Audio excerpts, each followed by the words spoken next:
Sup Shredders, my name is Logan aka Spiderhands and welcome to an SP Reacts where today we have ourselves a track from an act named Pianello titled Sakura. And if we switch over to here we have ourselves the track on YouTube here, the original composition by Pianello. I assume Sakura is potentially talking about like the Sakura, the cherry blossoms. I'm not sure, we're going to find out. We're going to listen through this track from start till finish and we're going to hear what we think. Let's go, let's do it. What do we got?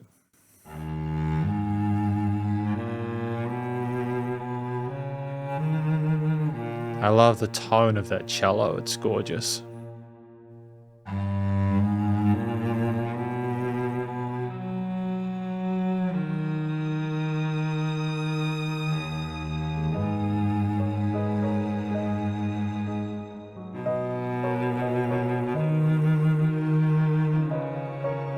I love the free-flowing tempo of it, the rhythm of it.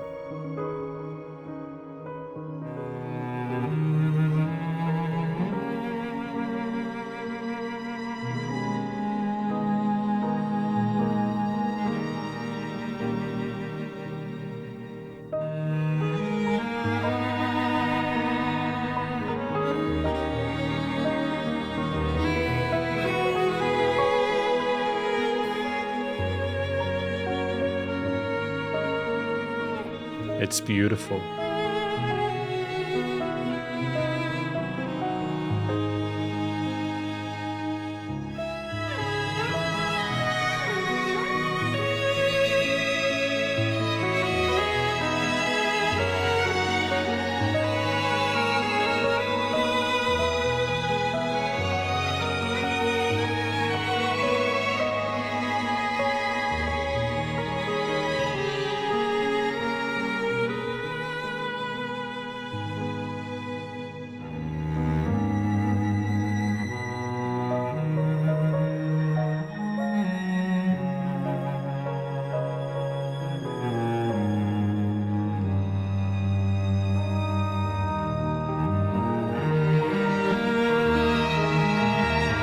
Are those horns we have as well?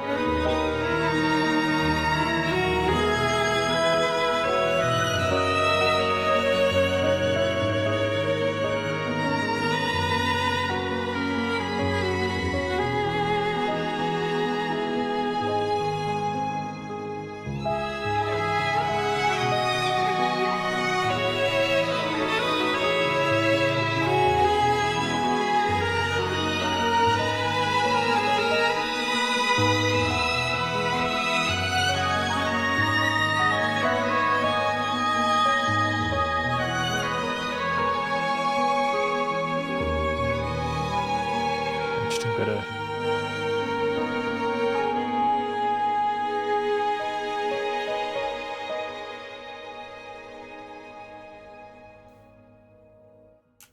That was tremendous. That was really beautiful. We're going to talk about this track more though in the conclusion. Because that was Pianello with their song Sakura, which is effectively, it's an instrumental comprised of the string sections of the cello and violin.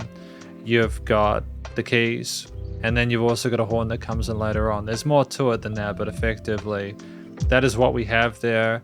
Again, I feel like given the image that you've got there, in fact I've actually got a note from the composer here. The piece Sakura is a cinematic melancholic violin, cello and piano piece. Apparently the season is ending in Japan and I love the beauty of these trees in full bloom. So it's kind of like a sense of longing to not let the season end, and I can hear that from my listen through of this piece. I feel like definitely with a lot of the minor key that's going on here, we're not really celebrating the fact that it's going. We're sad that it's fading, but it's almost like we're showing a gratitude simultaneously for the fact that it existed. One of the things I really appreciate about this composition is actually the way it sounds, and that's from a post-production perspective. The tone of the cello there, the throatiness of it, the body of it, the way that it has this dynamic range and it fluctuates and it's just got so much life, it's so vivacious, is absolutely stunning. I really appreciate not only what it's playing but how it's playing it, how it's presenting itself. And having the keys coming a bit later on nicely EQ'd and filtered and presented is fantastic with the left and right hands attended for. To have the violin and the higher register as well, just to, you know, harmonize a couple of octaves up on top of that cello was wonderful as well. You've got the entire stereo field fleshed out, and then to have the horn, I mean, like, that might be a heavily reverberated horn there. Like, it's just a lot softer with its tone and texture, but there's an upper resonance as well there. And it's just gorgeous how that is presented. It's so hypnotic because of the delay, the reverb tails. There's such life and vigor to it. It's this wonderful mist. And I just think that the fact that in post-production we allowed for the instruments to have that dynamic range there, to not be the same loudness, to actually play and perform these instruments in a way that is true to their form and their strengths, is just tremendous, and it just sounds commercial grade. So that's enough kind of glazing from a studio production perspective. I think another thing that I appreciate is simply the fact that each of these instruments has their own individual attribute to this, and I like that you can hear them individually and they serve their own purpose, and they're distinct, but they come together so neatly. So that cello at the beginning there, it sounds like we are mourning something there, the way that it slides in, and you're just kind of getting used to that. And when the piano comes in and expands upon those triads and arpeggios with some interesting left hand melodies as well in the mid-range, it kind of softens it a little bit, it sweetens it, and it's a nice parallel to that. It's almost like the violin is maybe even the trees responding to the human crying out for them to not go away.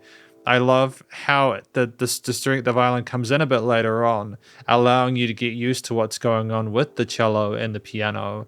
And I just feel that it helps to develop and continue to keep this track engaging for the 2 minutes 53, though what I would say, there's absolutely no filler within this piece. And there's this wonderful vibrato, and it sounds so effortlessly romantic. There's just this wonderful expression within each of the individual instruments that brings it to life and makes it all the more believable and authentic. And the way they kind of waver and pulse in and out, pull away and push, etc., almost like you're not wanting to let go of what's currently existing, is tremendous.